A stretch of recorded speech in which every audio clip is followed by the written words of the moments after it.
I think God is majestic and powerful and incredible, and that doesn't take away to me to say, and God is in me and in you, and I can feel God around us in every moment. On In Good Faith, we believe that all faith traditions have something to teach us about how God is working in the world and in our lives. So join us as we listen and learn. You know when something major and serious happens and someone makes a joke about it and people aren't sure whether they should laugh or not.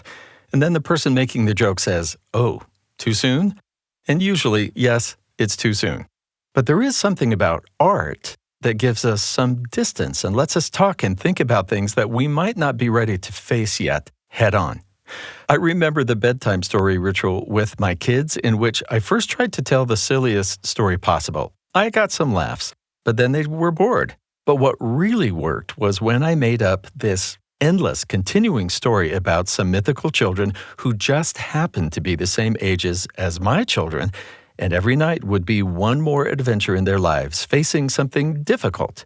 No surprise, these difficulties paralleled the ones in my children's lives. But they didn't seem threatened or judged because it was not about them, although it was totally about them. But casting these events into a story, or making art, if you will, created a safe distance for the kids to think through what they would do in a similar situation, and they were never bored. They hung on every word. That's just one of the magical properties of art. In today's episode, I speak with Rabbi Adina Allen about her therapeutic art process as discussed in her new book, A Place of All Possibility, Cultivating Creativity Through Ancient Jewish Wisdom.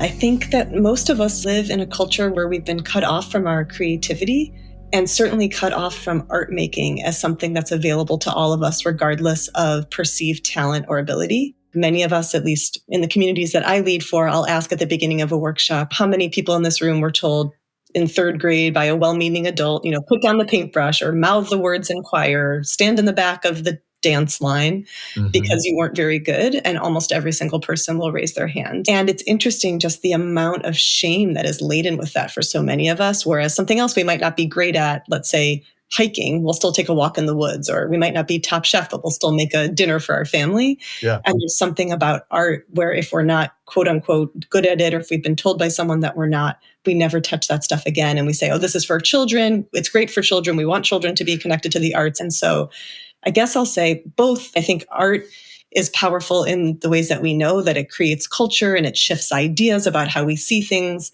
It's also powerful as a mode of exploration, as a mode of self-discovery, and as a mode, which I'm excited to talk about here, especially as a mode of spiritual connection, to connect to some deep core inside of us and to something bigger and beyond ourselves. So I think that's available to all of us. And part of my life's work and mission is to help open up that opportunity for people to see themselves as creative and see art making as something that could be a core part of their lives and spiritual practice. I loved words you used like connecting, spirituality, but also if you've got people 40, 50, 60 who still carry with them, oh yeah, I remember when I was told this, that says something about how meaningful and formative that was. Can we add the word healing to those words? Absolutely. Yeah. Healing for sure. Healing creative trauma. Yeah. Now, some people in some traditions would say, my faith is separate from art. Talk to me about, have those ever been separate for you? Or did you intentionally have to put those together? Were they always one for you? Yeah, that's interesting. This probably is true across many faiths, although as a rabbi, the one I know the most about is Judaism, but that there's also lots of restrictions around art, right? You can't make a graven image. So a lot of people in Jewish faith feel like, oh, maybe art is off limits.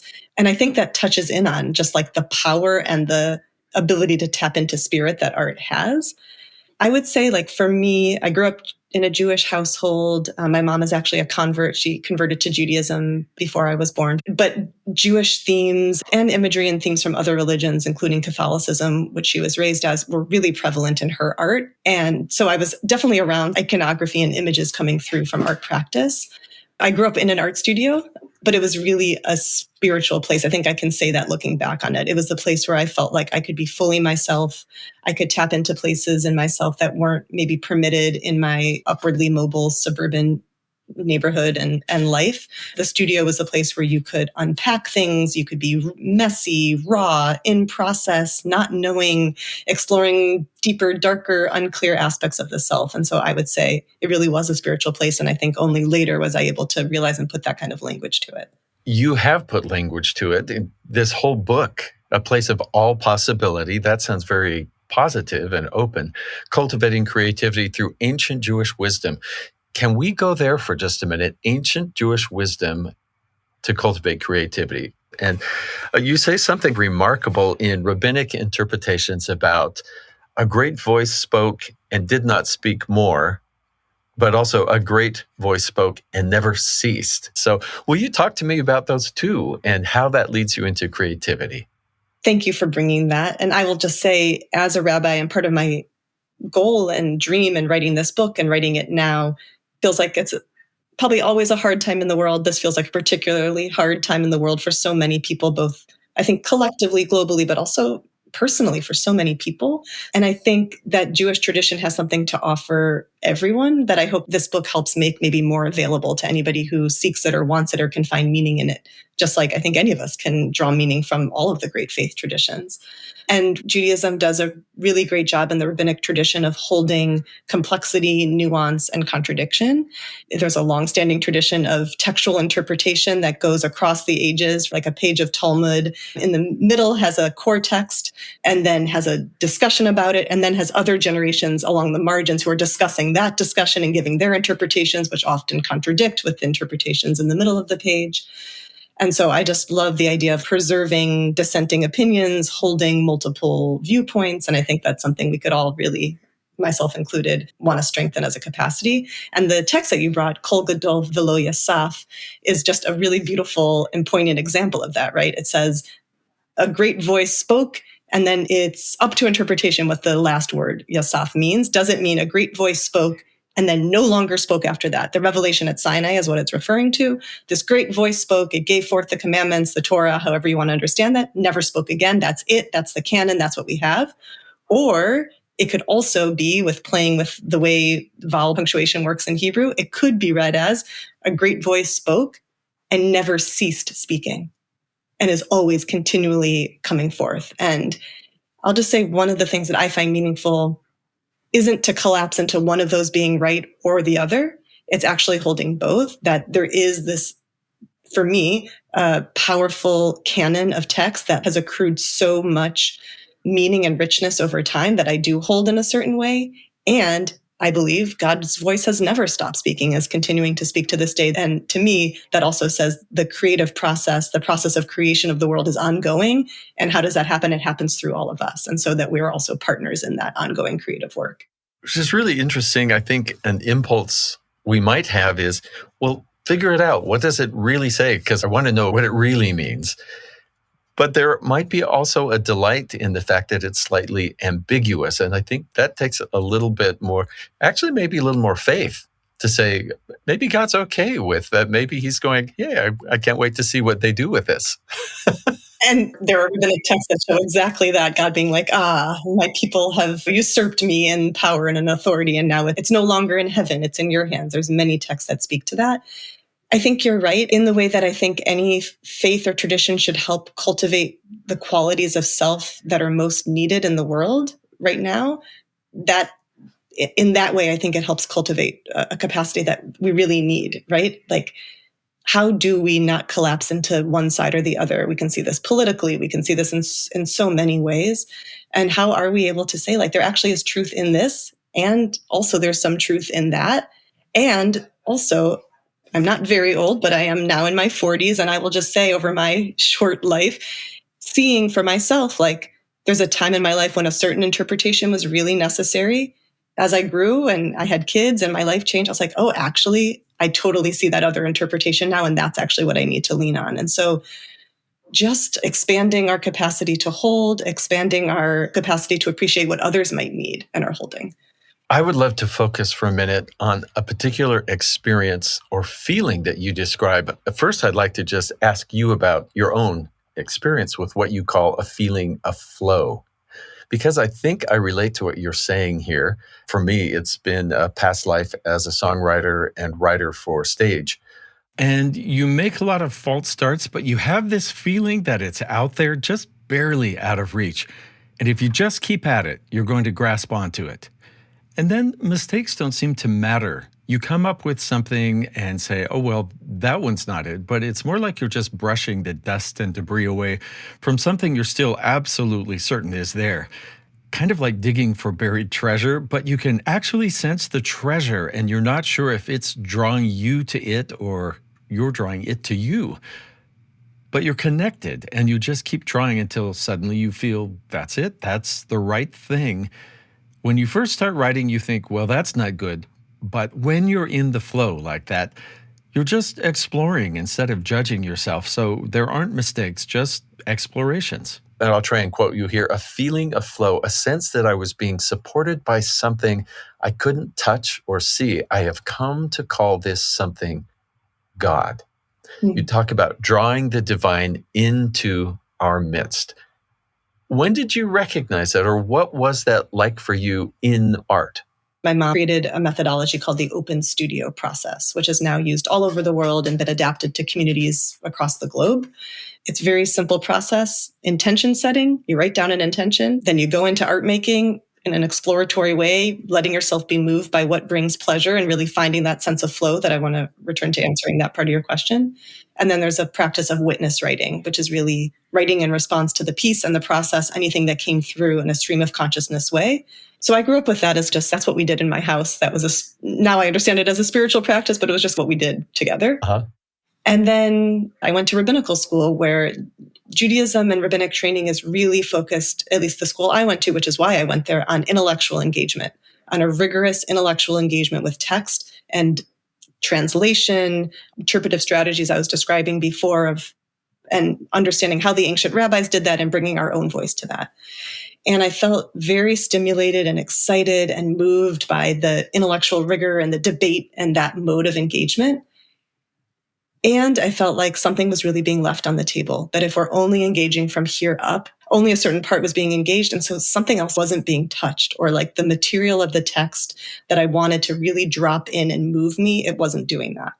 And so I started experimenting with what would happen if I brought the open studio process of intention, art making, and witness after text study. To get back to flow, the core part in this process that art making plays is to access a state of flow, to follow where your energy leads you and to let that be your guide. And I think that when we're in a state of flow or pleasure, first, the intellectual material that we engaged in can work on us rather than us only actively intellectually working on it. And also things get to be like rearranged, new ideas bubble through the way, I'm curious if you would say this, but when you write a song, you might even say, oh, that song came through me, as opposed to like, I wrote that song. Same thing. So to me, that's God. That's like the great consciousness. That's however we want to say spirit moving through us and us becoming open and supple enough for that movement to occur. I wonder, are you able to give me an example of maybe a bit of text and what your art turned out to be and what that flow process was? Is that hard to pin down? Oh my goodness. No, I'm just going to look on my desk at the most recent program that I led. I lead a monthly program called Have You Made Art About It Yet? Which is titled to the question that my mom would ask me as a kid when I would go to her with a problem. And she would be like, well, have you made art about it yet? Which, as I always say, was super annoying as a 9-year-old, but now has become the tagline of my life's work. Thanks, Mom. Yeah, thanks, Mom. Exactly. People will say they feel themselves like rearranged afterwards, their thoughts and ideas rearranged. They feel softened and opened. They feel connected to something bigger than themselves. People feel, I think, also certainly who are Jewish who come to the sessions feel like they actually have something interesting and meaningful to say to these texts, and these texts have something interesting and meaningful to say to them. And that it's not just about some expert who is fully steeped in tradition, but that no matter who they are, what their life experience is, when it comes in contact with these texts, something new and innovative and interesting and necessary is born from that can benefit not only them, but all of us. This is In Good Faith. I'm Stephen Kapp Perry. We'll be back in just a moment.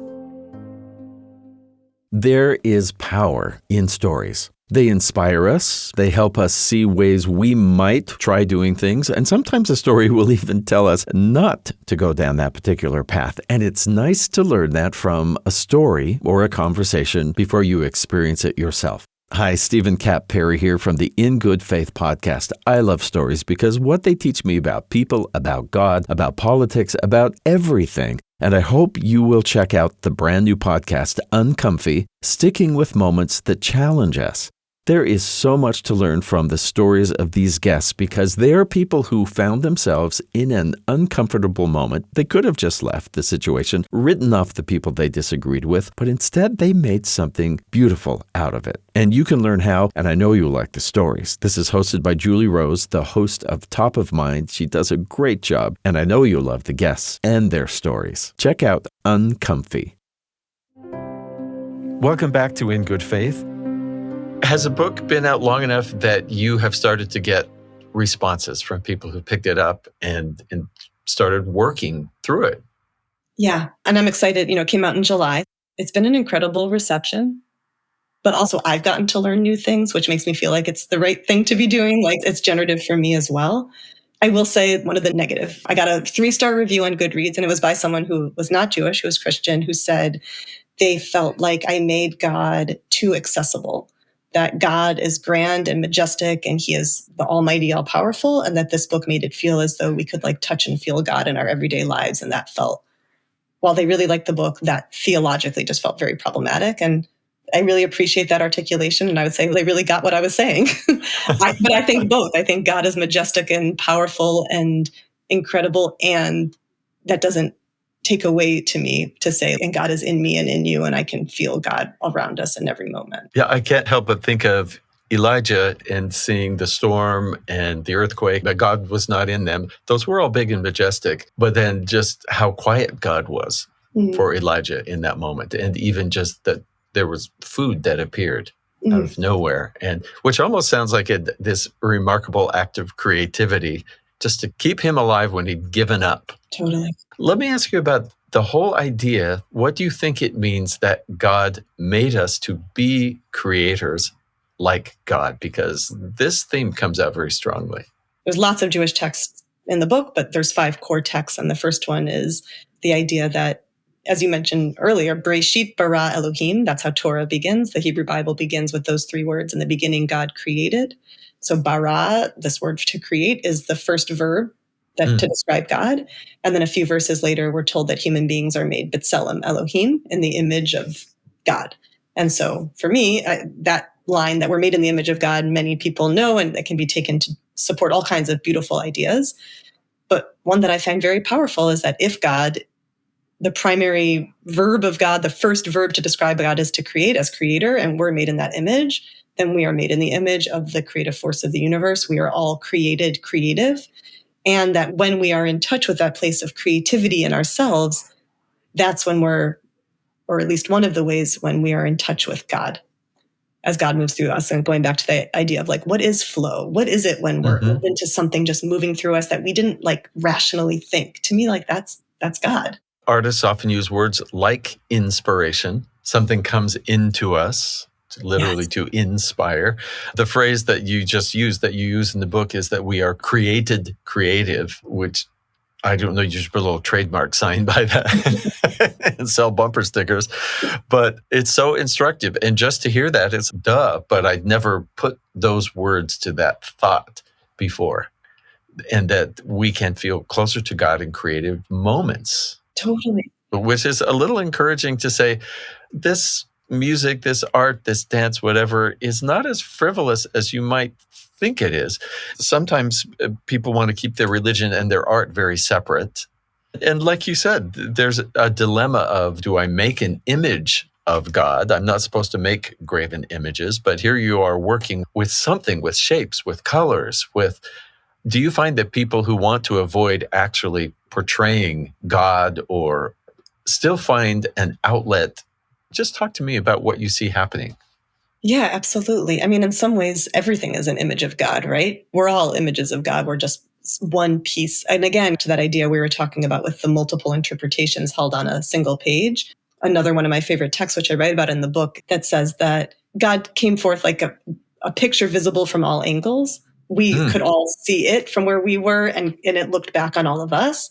But if it's visible from all angles, then each angle is only seeing that particular angle of God. And so to me, that feels really powerful. Like we can each see a piece, we each are a piece, none of us are the whole. And I feel that way about art as well. To me, the problem is when we say this one image is all there is and this is God, right? That's the problem. The problem isn't, to me, each piece of art is a piece of divinity coming into the world. And I think, it feels clear to me that to cut people off from their creativity is a way of controlling their access to God or to the divine. And I think whether intentionally or not, that's what our society does, right? It says this is limited to a very small select few, and which happens in religion as well, right? Only the rabbis or only the priests or only the this have this access. And while as a rabbi, I feel like there's a very important role that rabbis play in training for religious professionals and people who follow this calling, which doesn't mean that everybody doesn't have access and shouldn't have access to that like core feeling and connection to God. First of all, I sort of wish we were doing an exercise in art right now, one of your sessions. But that's something that people can look for online, including me. Would you briefly touch on what you call your 5 core principles of this Jewish studio process? I've spent a lot of time with just the opening lines of Genesis, of the Torah, of Breshit in Hebrew, and I just find there's just so much there to unpack that speaks about creativity. The first is the one we just went over. We are created creative. We're created in the image of the divine creative force. Just a couple words later in the creation story, it says, Breshit bara Elohim, in the beginning God created, and the earth was tohu vavohu. This pair of words that means, they're a little ambiguous, but it means like chaotic and void. The world was chaos and void. And it says there was darkness on the face of the deep. There were these waters and darkness. And then we get to, and God spoke and let there be light. But before that, we have the chaos and void. And certainly in Jewish tradition, there has been a strand of interpretation that is demeaning of the chaos and void. These are disgusting. This is bad. This was like, there was this nasty, gross stuff. And then God spoke and then there was light. And thank God for the light. Let's get rid of the chaos and void. To me, and I think anybody who's been involved in the creative process could speak to this, that's how the creative process happens. There's chaos and void, both in the outer world and in our inner world. And those two are mirrors and reflections of one another. And when we bring our creativity to that, the bara, that creative force, to the chaos and void, we begin to work with it. We can begin to befriend it. We can begin to transform it into the new world that will arise. And so that's what I see God doing. And as beings made in God's image, that's what I see our invitation. How do we not revile, dismiss, try to block out the chaos and void, but say, actually, what's happening, even if I wouldn't have chosen it, certainly, these actually can be looked at as the beautiful raw materials to create what comes next. And actually, we can only create what comes next if we interact with this chaos and void. So that's the next principle, that creation comes from chaos and void. The third is lech lecha, which means go forth or go to yourself. It's ambiguous, again, in Hebrew, what that second word lecha means. And this is God's call to Avram, to Abraham, to go forth from your father's place, from your native land to the land that I will show you. And the idea that it's both lech lecha, get going, get out, go somewhere, but also lech lecha, get going, go into yourself. That each of us in our life are called on a journey outward into the world around us, but also inward into ourselves. And those journeys have to be in conversation with one another. And that creative process is a way to help us discern where the voice is calling us to, what we're being asked to do, and then to process what we're encountering as we go forth on that journey.